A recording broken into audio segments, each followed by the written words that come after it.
Okay, so increase in anxiety levels. So increase in arousal levels can lead to increased awareness of symptoms of state anxiety. And state anxiety, we talked about last week, is where you're put in a certain situation, and that situation can result in you becoming more anxious.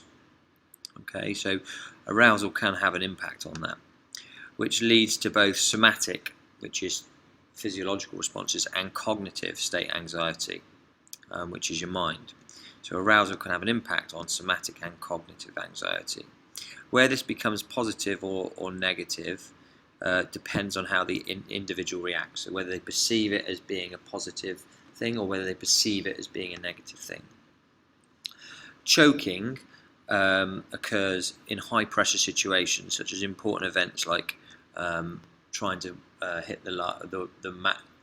hit a serve for the match point at Wimbledon. It is in extreme forms of nervousness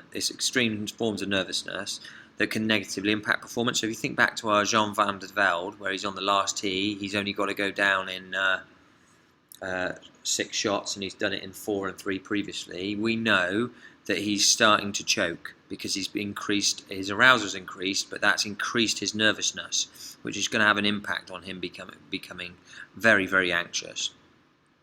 It can be more apparent in presence of significant others, such as your peers or your large audiences. So you look at that event with Jean van der Velde, there's a huge crowd, there's a massive following on TV, we know his wife's watching, and so we know that event's huge for him, and he's choking because of the increased nervousness and increased arousal, which has increased his nervousness in the event, resulting in him making poor decisions and not hitting the golf ball as he'd done previously.